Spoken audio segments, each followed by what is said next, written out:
આજની ધર્મકથા. પ્રણામ. શિવકેતુ અને વિશ્વભૂતિ બંને વચ્ચે થયેલો સંવાદ. કદાચ એ બે વ્યક્તિ વચ્ચેનો સંવાદ નથી, એ સમ્યક દર્શન અને મિથ્યાત્વ વચ્ચેનો સંવાદ છે. એ આપણી અનાદિની જે ગેરમાન્યતાઓ છે એનો અને પરમાત્માના શાસનની વાતનો સંવાદ છે. મજાની વાત એ છે કે આવા સંવાદો આપણા જીવે પણ કેટલીય વાર કર્યા હશે.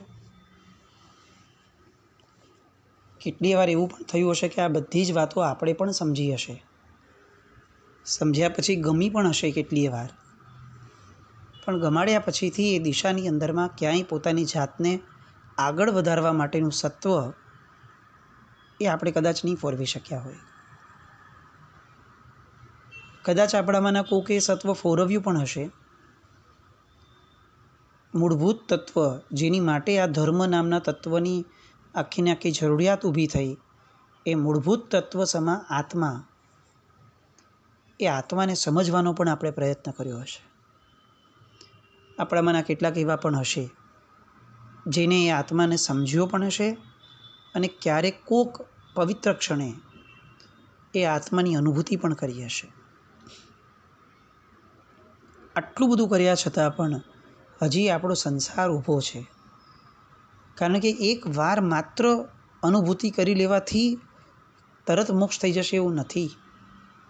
એ અનુભૂતિની ક્ષણોને જેટલી લાંબી ખેંચી શકાય એ મોક્ષ માર્ગ છે.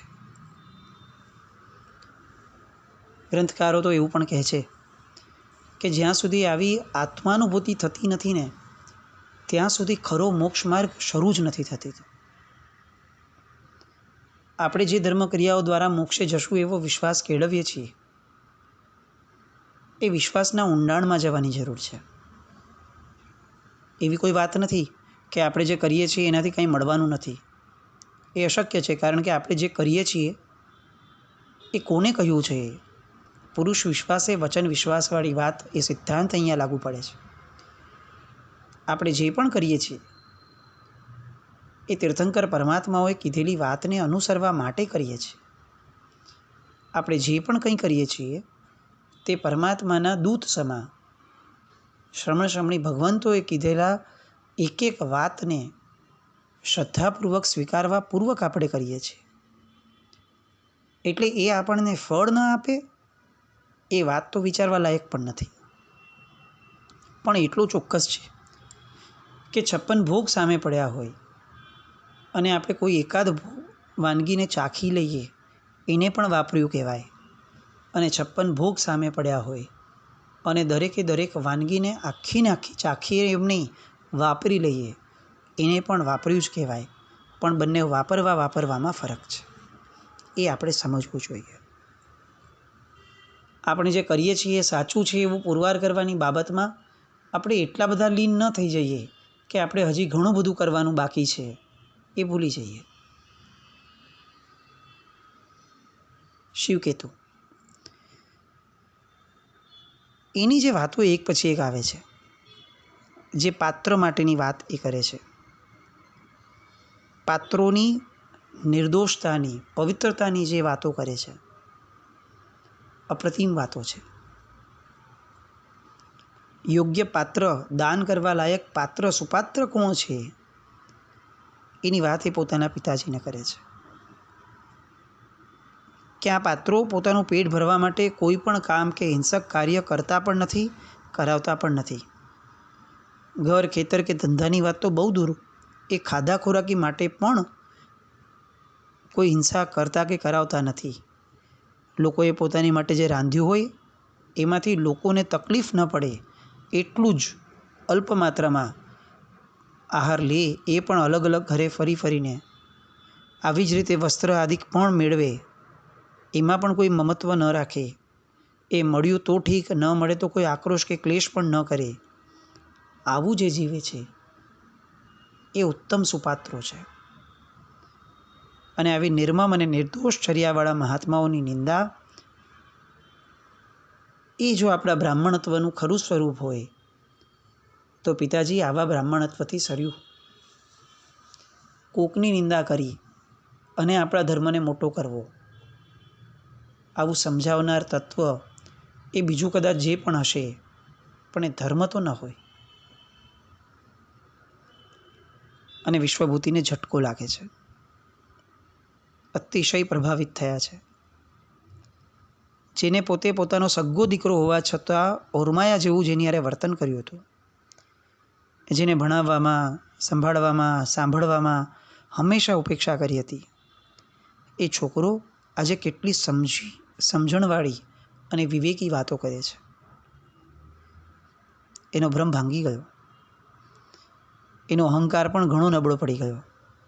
એટલે એણે બહુ ભદ્ર ભાવે કીધું કે ચાલ ભાઈ, તું આટલું બધું સમજાવે છે ને, તો હવે મને તું જે બોલ્યો હતો ને એ મને સમજાવ કે ઓલું જીવના ભેદ શું હોય, જીવનું લક્ષણ શું હોય, જીવનું સ્વરૂપ શું હોય.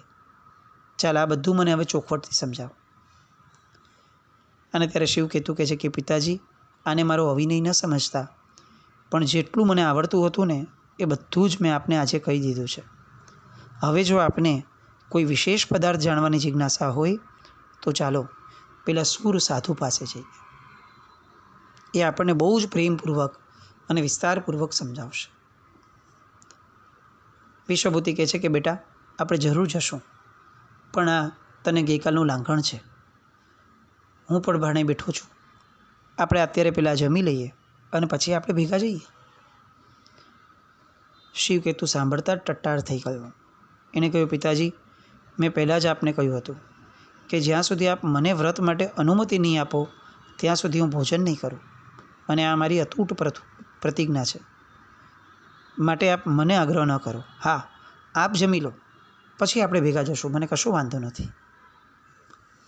પણ હવે તો પિતાના ગળે કોળિયો ઉતરે કેવી રીતે? ચાલ મહારાજ પાસે આપણે બધી વાતો જાણીએ.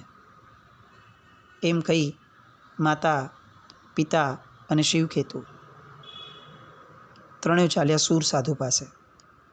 આગળ શિવકેતુ, પાછળ વિશ્વભૂતિ અને એની પાછળ વિશ્વદત્તા. એ શિવકેતુની માના મૂઢા ઉપર અતિશય વિસ્મય હતો. એના હૃદયની અંદરમાં અતિશય જિજ્ઞાસાઓ એ ઉમળતી હતી. એને બહુ મિશ્ર લાગણીઓ થતી હતી. અત્યાર સુધી એ જેને ગમાર માનતી હતી, એનો દીકરો આજે કેવી અણકલ્પી વાતો કરે છે, આજે કેવી વિદ્વત્તાભરી વાતો કરે છે, એ સાંભળીને અચંભામાં હતી એની માતા. ગણતરીની પળો પતી અને ત્રણેય જણે પહોંચ્યા પેલા ઉપવનમાં, જ્યાં સૂરમુનિ હતા. એ વૃક્ષ નીચેના ઓટલા પર બિરાજમાન. એમને જોતાં જ શિવકેતુ વંદના કરવા ગયો. મુનિ એને રોક્યો કે મને વંદના પછી કરજો, બાજુની વાડીમાં મારા ગુરુ ભગવંત બિરાજે છે, પેલા એમને વંદના કરી આવો, પછી મારી પાસે આવજો. આ વિનય છે. ઘરમાં વડીલ બેઠા હોય, ઉપાશ્રયમાં વડીલ બેઠા હોય, ત્યાં સુધી આપણી સાથે કોઈ વાત કરવા આવે, આપણને માન આપે, ત્યારે એ આપણો વિનય છે કે ગમે તેટલો માન લેવાનો આપણને હક હોય, તેમ છતાં સૌથી પહેલો હક એ આપણે વડીલને આપીએ. એ આપણો વિનય છે. આપણે પૈસા કમાયા, એ ખર્ચવાનો અધિકાર આપણને છે, એમાં કોઈ ના જ નથી. પણ ઘરમાં વડીલ બેઠા હોય તો એ આપણો વિનય છે કે આપણે પહેલાં એને એ અધિકાર આપીએ કે તમારી કંઈક ઈચ્છા છે તો આજે ચાલો તમે જણાવો તો આપણે એ પ્રમાણે વાપરીએ. આ વિનય છે ને, એ બધા જ ધર્મનું મૂળ છે. હા, એવું બની શકે કે આ વિનયનું કોઈ લોજિક નહીં મળે. એવું બની શકે કે આપણે એવું સાંભળવું, વિચારવું પડે કે બસ ફક્ત મોટી ઉંમરના થયા એટલા માત્રથી આપણે આ બધું કરવાનું. બરાબર છે, લોજિકલ વાત છે. પણ વધતી ઉંમરની સાથે કેટલીક પરિપક્વતાને પણ એ ધારણ કરતા હોય એવું બનતું જ હોય.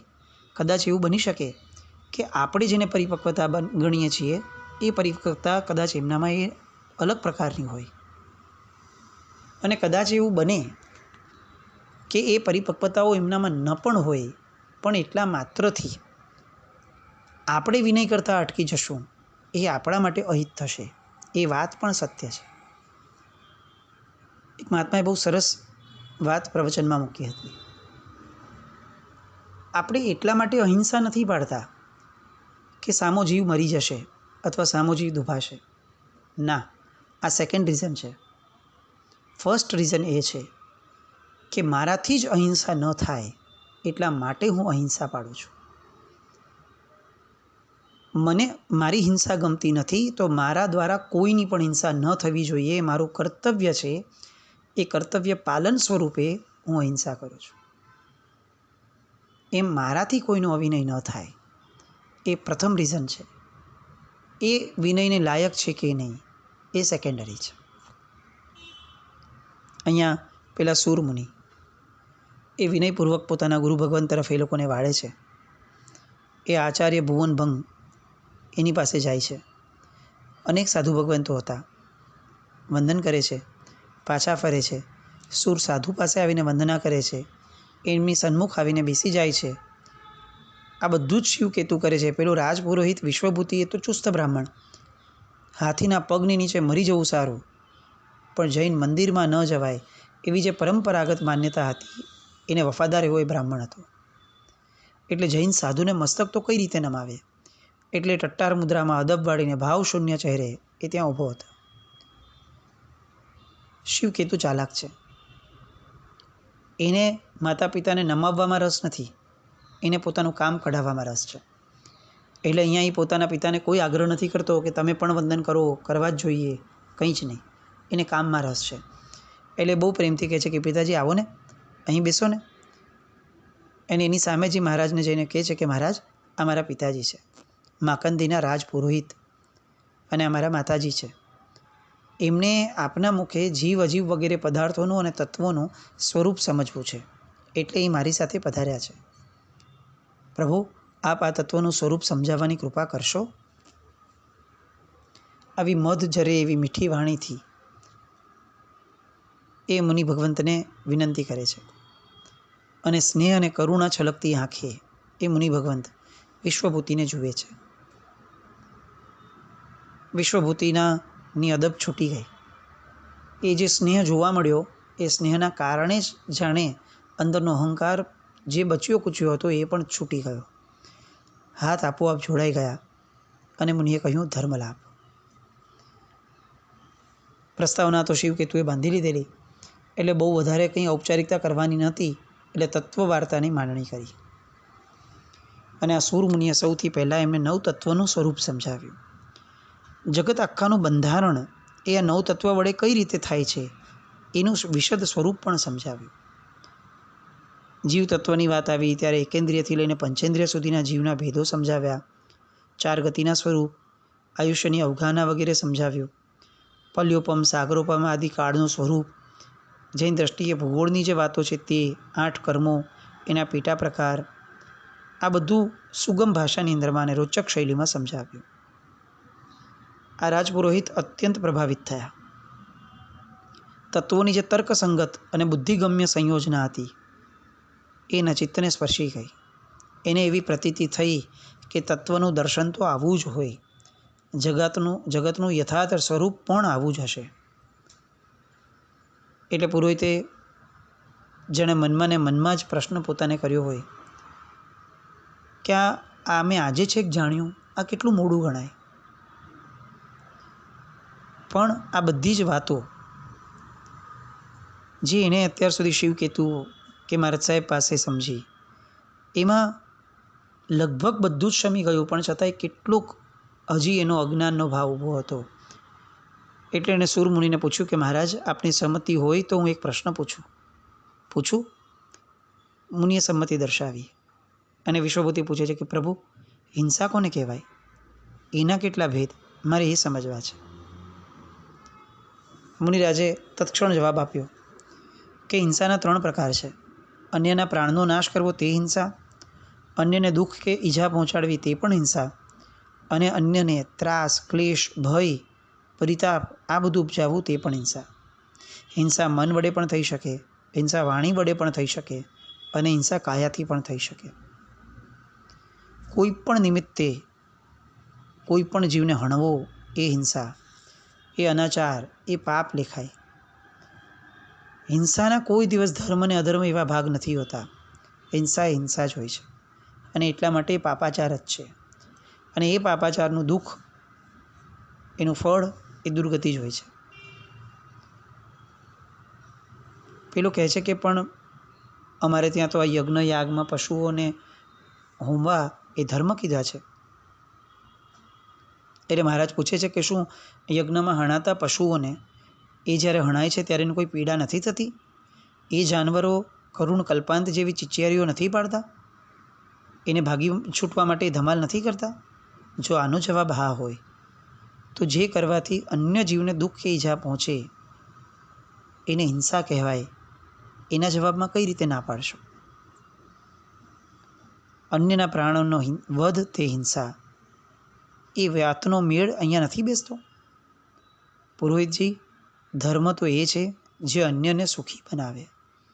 જે કરવાથી અન્યનો જીવ જતો હોય એ અનુષ્ઠાનને ધર્મ કઈ રીતે કહી શકાય? ધર્મ જીવાડવા માટે હોય, મારે તે ધર્મ ન હોય. અસ્ખલિત વાણી, મધુર વાણી, અને આ પ્રવાહમાં પુરોહિત જાણે નાહી રહ્યો હતો. અત્યાર સુધી બાબા વાક્યમ પ્રમાણમ, આ રૂઢિથી બાંધેલી બધી જ ધારણાઓ એ જાણે કડળભૂસ થઈ ગઈ. બીજા તો અનેક પ્રશ્નો એણે પૂછ્યા. દેવનું, ગુરુનું, ધર્મનું આ તાત્વિક સ્વરૂપ એણે જાણ્યું. વ્રત જે લેતા હોય, અણુવ્રતો, એ બધાનું નિયમોનું સ્વરૂપ પણ જાણ્યું. ચારિત્ર ધર્મનો મર્મ સમજ્યો. એનો અહંકાર ઓગળ્યો, અકળાઈ વિસરાઈ ગઈ, અજ્ઞાન નાષ્ટ થયું. વિનય અને વિવેકનો સાવ સહજ એના મનની અંદરમાં આવિષ્કાર થયો. તરત ઉઠ્યા, મુનિને પગે પડીને વંદન કર્યા અને વિનવ્યા કે ભગવંત, મને પણ ધર્મનું અને વ્રતનું દાન આપો. ઘડી પહેલાંનો રાજપુરોહિત અને અત્યારનો સુશ્રાવક, વ્રતધારી સુશ્રાવક, આ કેવું પરિવર્તન છે! મુનિએ વ્રત આપ્યા. વ્રત અંગીકાર કરતા વેત જ પુરોહિત ઉપડ્યા બાજુની વાડીમાં.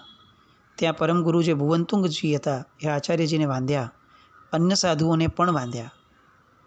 સૂર મુનિને ભાવપૂર્વક વંદના કરી પછી ત્યાંથી ઉઠ્યા અને ત્રણેય જણ ગુરુદેવ પાસે ગયા.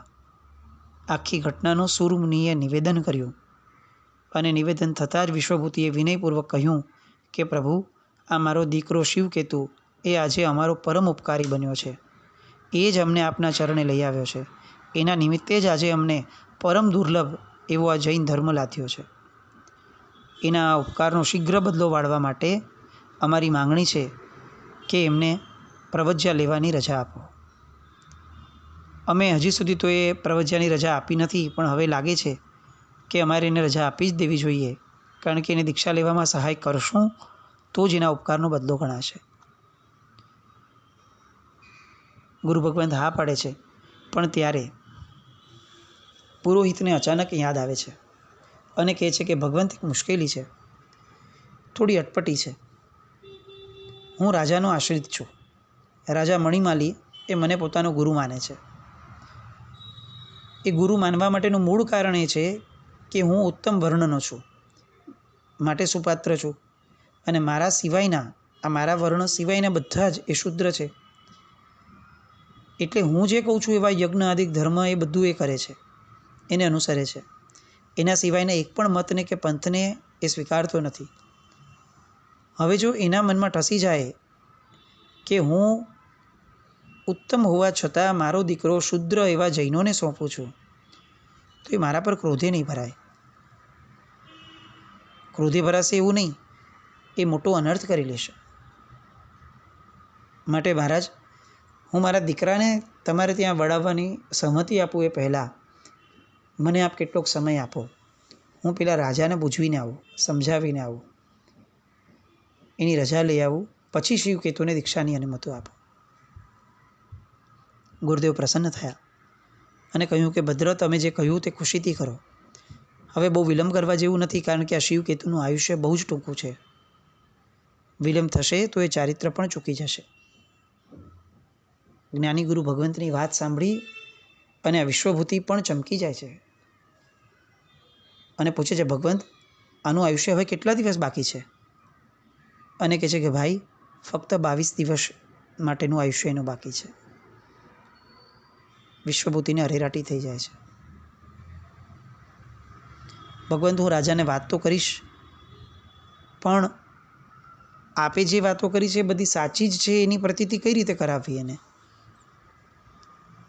એટલે ગુરુ ભગવંત જ્ઞાનનો ઉપયોગ મૂકી અને એને સાબિતી આપે છે કે તમે અહીંથી નીકળીને રાજા પાસે પહોંચશો, તમારે ત્યાં સેનાપતિએ મોકલેલો એક સેવક આવશે, યુદ્ધમાં મળેલ વિજયની વધામણી આપવા માટે અને તુષ્ટિદાન મેળવવા માટે અત્યંત શ્રમ સાધ્ય પ્રવાસ કરીને આવેલો એક શ્રમિત સેવક આવશે. એ જ્યાં રાજાના હાથમાં લેખ આપશે ત્યાં ત્યાં ઢળી પડશે, મૃત્યુ પામશે. જો આવું મેં જે તમને કહ્યું છે એ કથન સાચું પડે તો તમે સમજીને ચાલજો કે મેં શિવકેતુના ટૂંકા આયુષ્યની જે વાત કરી છે એ પણ સાચો હતો. અને હવે આ વિશ્વભૂતિ એ રાજા પાસે જાય છે. રાજભવનની અંદરમાં શું થાય છે એની વાતો માટે આવતીકાલે ફરીથી મળીએ. આ એક વાત એ સતત આપણને અંદરથી ચિંતન મનન કરવા માટે પ્રેરે એવું કંઈક થાય એવું કરજો. કારણ કે ચિંતન મનન વિના સમ્યક દર્શન મેળવવું એ શક્ય નહીં બને. બસ એવી કંઈક સમ્યક દર્શનની ધારામાં આપણે બધા ડૂબીએ એવી શુભ મંગલ કામના સાથે જીનાજ્ઞા વિરુદ્ધ કંઈ પણ બોલાવ્યું હતું. મિચ્છામિ દુક્કડમ. જૈનમ જયતિ શાસન.